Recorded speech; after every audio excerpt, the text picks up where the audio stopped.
और बाकी लड़के कहाँ गायब हो गए?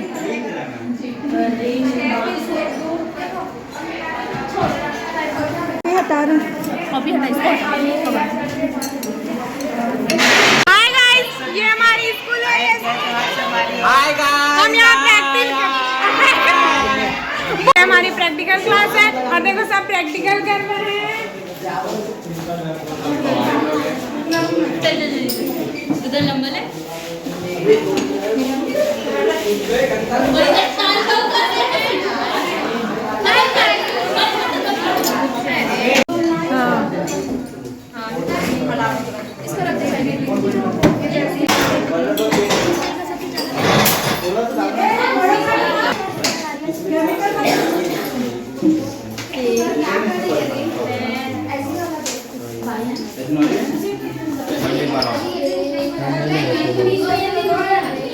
अरे अभी स्टार्ट तो करने देंगे।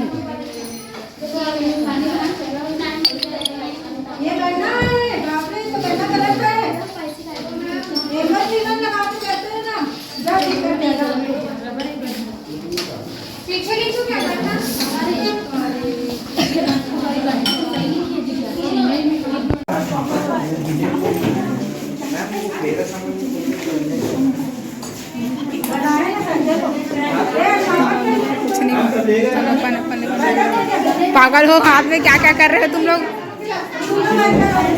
बोल मत। अरे म्यूट करी ना मैम। क्या बना रहे? चूना।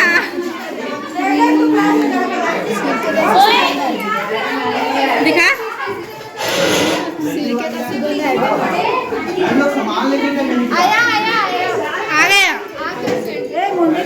आ गया।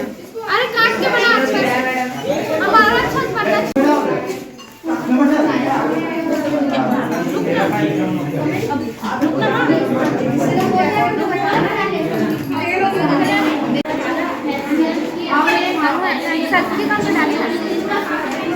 ए हल्का लाइट कलर आना चाहिए। हाँ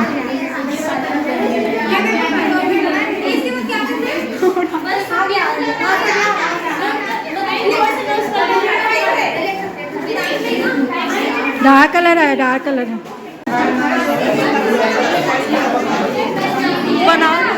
बनाना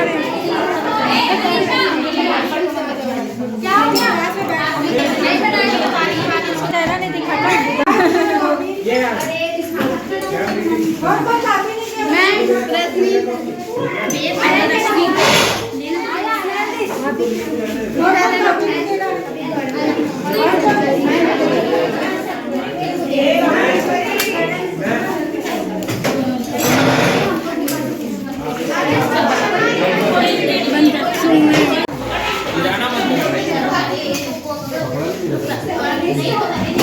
उसको रखा नहीं करता। कौन आ रहा है? कौन आ रहा है? कौन आ रहा है?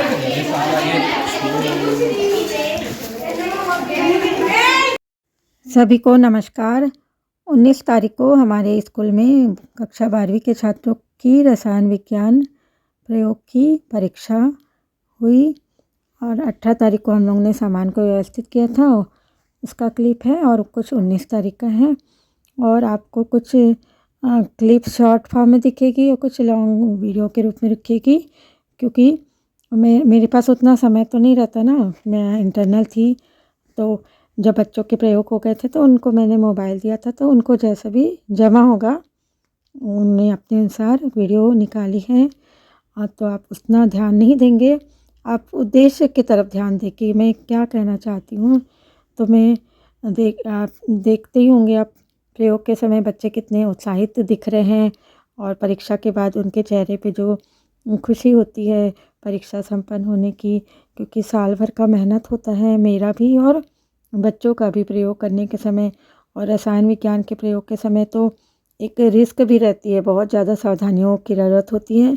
कई केमिकल्स ऐसे होते हैं जो शरीर को नुकसान पहुंचाते हैं, कुछ केमिकल्स के कारण और कुछ ठंड के कारण। मेरी आवाज़ थोड़ी बैठ गई है। तो जो हम लोग प्रयोग करीब 60-70 प्रयोग में साल भर में बच्चों को करवाती हूँ प्रैक्टिस के लिए। और देखे होंगे आप, मेरे पास एक ही लैब है जिसमें फिजिक्स, केमिस्ट्री, बायोलॉजी तीनों के ही प्रयोग होते हैं। तो मैं आज बात करने वाली हूँ रसायन विज्ञान की। तो रसायन विज्ञान में छात्रों को पदार्थों के संगठन, उनके गुण और उनके बीच में अभिक्रियाएं जो होती है पदार्थों के बीच में, उसका अध्ययन कराते हैं। तो रसायन विज्ञान का जो विकास है हमारे भारत में बहुत पहले से ही है। जैसे आप लोग ने रामायण की पुस्तक पढ़ी होगी तो वहाँ हनुमान जी ने संजीवनी बूटी ला के दी थी लक्ष्मण जी को चेतना मिलाने के लिए। महाभारत में मोहन अस्त्र और प्रमोदन अस्त्र जो कि विषैली वस्तु के उपयोग से बनता है। तो ये सब जो कहानी में भी दिखता है, पुस्तकों में, आध्यात्मिक, ये सब हमारे पुरातन भारत में रसायन विज्ञान की ही देन है। मतलब रसायन विज्ञान का विकास बहुत पहले से भारत में हो चुका है। मतलब बहुत विकसित था भारत इस मामले में। पारस पत्थर के बारे में भी सबने सुना होगा, जो लोहे तांबे को सोने में बदल सकता था। अभी तो दिखा नहीं मुझे कभी ऐसा। और भारत में के सिंध में मोहनजोदड़ो, पंजाब में हड़प्पा में जो खुदाई हुई थी, उससे भी ये सिद्ध होता है कि भारत में रसायन के विकास की कहानी बहुत पुरानी है। और उस समय निर्माण के समय पक्की ईंट और मिट्टी के बर्तन का उपयोग होता था, मतलब खाना बनाने के लिए। ये भी क्या बताती है कि प्राचीनतम रासायनिक प्रक्रम को बताती है। हड़प्पा के लोग फेयंस, मतलब एक प्रकार का कांच, उसका उपयोग आभूषण बनाने में करते थे। वे सीसा, चांदी, सोना और तांबा जैसी धातुओं को पिघलाकर, सटा ढालकर विभिन्न प्रकार की वस्तुएं भी बनाते थे। और दक्षिण भारत में मस्की तथा उत्तर भारत में हस्तिनापुर और तक्षशिला में कांच की वस्तुएं प्राप्त हुई है।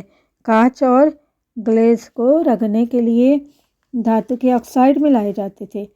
तो अनेक पुरातात्विक जो प्रमाण है उससे इस बात को बल मिलता है कि तांबे और लोहे के निष्कर्षण की तकनीक जो है भारत में ही विकसित हुई है। ऋग्वेद के अनुसार चर्म का संस्करण, मतलब चमड़े से जो जूते वगैरह बनाते ना, और कपास को रंगने का कार्य होता था। कौटिल्य के अर्थशास्त्र में समुद्र से लवण प्राप्त करने का वर्णन है। सुश्रुत संहिता में क्षारकों का महत्व समझाया गया है। रसोपनिषद में बारूद बनाने का वर्णन है। नागार्जुन एक महान भारतीय रसायनज्ञ, अल्केमिस्ट तथा धातु विज्ञानी थे। उनकी रचना रस रत्नाकर पारे के यौगिकों से संबंधित है। उन्होंने धातु जैसे कि सोना, चांदी, टीन और तांबे के निष्कर्षण मतलब जो अयस्क से धातु को प्राप्त करना, उसको कहते हैं धातु का निष्कर्षण।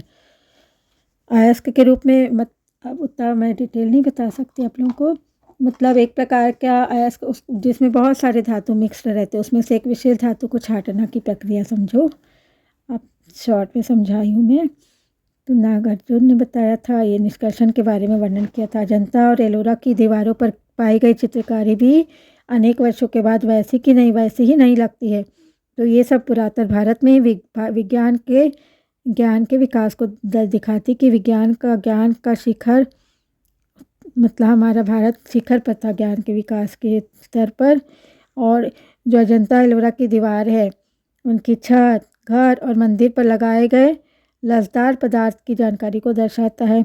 इसे बनाया गया था पौधों, फलों, बीजों तथा छालों के रस को उबालकर, गाढ़ा करके, उसमें कई प्रकार के रेजिन मिलाकर। 8वीं शताब्दी के आसपास आई एक पुस्तक जिसका नाम था रत्नावरम में विभिन्न प्रकार की भट्टी, अवनों तथा क्रूसिबल की विवेचना की गई। क्रूसिबल मतलब एक प्रकार की चीनी मिट्टी की प्लेट, कटोरी टाइप रहती है। अथर्ववेद में उसके ग्रंथों में आप पढ़ेंगे तो हल्दी हो गया, मंदेर, सूरजमुखी, हरताल, करमी, जलाक, पतंगा, जटुका आदि रंजक, मतलब रंग देने के काम में आते हैं, इनके बारे में वर्णन है। वराह मिहिर की बृहद संहिता में भी आप पढ़ेंगे इत्र और कांतिवर्धक, यानी कि चेहरे को चमकीला बनाने के लिए कुछ केमिकल्स के बारे में वर्णन है। गंध युक्ति में इत्र, मुख सुवासित करने के, जौ, नहाने के पाउडर, सुगंध, टेल्कम पाउडर, इसका वर्णन है। चरक संहिता में भारत जो है वो सब भारत का सबसे पुराना आयुर्वेद का ग्रंथ है। इसमें रोगों के उपचार का विवरण है और जो दवाइयाँ बनती है वो पेड़ पौधे से प्राप्त होती हैं। तो पेड़ पौधे में भी तो जैसे कार्बन हो गया, हाइड्रोजन, कैल्शियम, मिनरल्स हो गए और तत्व हो गए। तत्व मतलब धातु, जो कि रसायन से ही संबंधित है। मतलब रसायन विज्ञान के ज्ञान से ही औषधियों का निर्माण किया जा सकता है, बर्तनों का निर्माण और भी कई प्रकार के क्षेत्र में, जो आगे बताऊंगी मैं। चरक संहिता में धातु के भस्मों का भी उपयोग रोगों के उपचार में किया जाता है। तो जीवन को सरल, सुखमय, समृद्ध और आरामदायक बनाने के लिए रसायन शास्त्र की महत्वपूर्ण भूमिका है। आधुनिक युग का आधार ही रसायन है। आधुनिक युग में जीवन के प्रत्येक क्षेत्र में हम किसी न किसी रूप में रासायनिक पदार्थ का उपयोग करते ही हैं और करना ही पड़ता है। उसके बिना जीवन संभव ही नहीं है। जैसे कि कृषि के क्षेत्र में और खाद्य पदार्थ के क्षेत्र में हमारे भारत में प्रतिवर्ष, भारत के पूरे विश्व में कहें तो जनसंख्या में लगातार वृद्धि हो रही है और इस वृद्धि के कारण क्या हो रहा है, भोजन की मांग बढ़ते जा रही है। तो भोजन की समस्या को दूर करने में रासायनिक फसलों का उत्पादन बढ़ना ज़रूरी है। तो फसलों का उत्पादन बढ़ाने के लिए यूरिया हो गया, ये रासायनिक उर्वरक हो गया ना, इनका उपयोग करते हैं। और कीटाणुओं से बचाने के लिए कीटाणुनाशक, कवकनाशक, कवकों को बचाने के लिए और भी कई प्रकार के जो विषाणु वगैरह कीटाणु, इनको मारने के लिए पीड़कनाशक, इनका उपयोग करके फसल की पैदावार को बढ़ाया जा रहा है। और चीनी हो गया, वनस्पति घी हो गया, सैकरीन, ये सब भी रसायन विज्ञान के कारण ही हमें मिला है।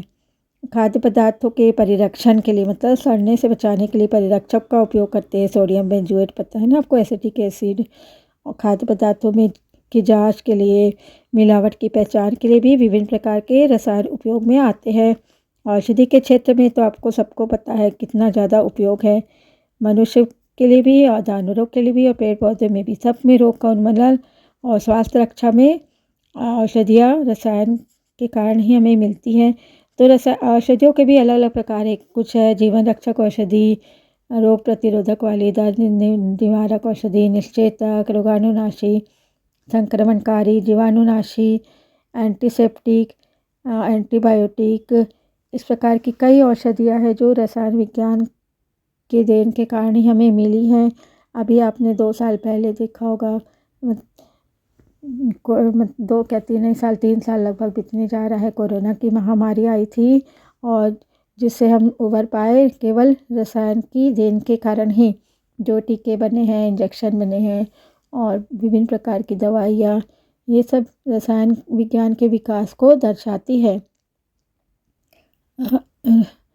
यदि रसायन इतना विकसित नहीं हुआ होता तो और भी ज़्यादा लोगों की मृत्यु हो चुकी होती। इसके अलावा रसायन का उपयोग औद्योगिक क्षेत्र में होता है, जैसे कि कपड़े के निर्माण में, भवन के निर्माण में, प्लास्टिक और कांच में बनाने में, पेंट, वार्निश, रंजक, जो पेपर और सौंदर्य प्रसाधन सामग्री, ईंधन हो गया, पेट्रोल हो गया, एसी में हो गया, शिक्षा में जो कागज़, पेंसिल, स्याही, रबर, रंग, ये सब में भी रसायन का उपयोग होता है। हम लोग पेट्रोल वगैरह का उपयोग करते हैं ना आवागमन के लिए, संचार के लिए, जैसे टेलीग्राम है, इनका रसायन का ही ये सब कुछ देन है। और ये तो देन हो गई, इसके अलावा रसायन विज्ञान के कारण जो प्रदूषण हो रहा है उसको रोकने के लिए एक नया रसायन, हरित रसायन का हम लोग अध्ययन करते हैं, जिसमें कि जो नुकसानदायक या प्रदूषक रासायनिक पदार्थ है उसके बदले में अन्य पदार्थों का उपयोग किया जाए। हरित रसायन का कार्य ऐसे उपायों को ढूंढना है जिससे प्रदूषण उत्पन्न ही न हो। आशा है आपको ये वीडियो पसंद आया होगा और आप सभी को बहुत बहुत धन्यवाद।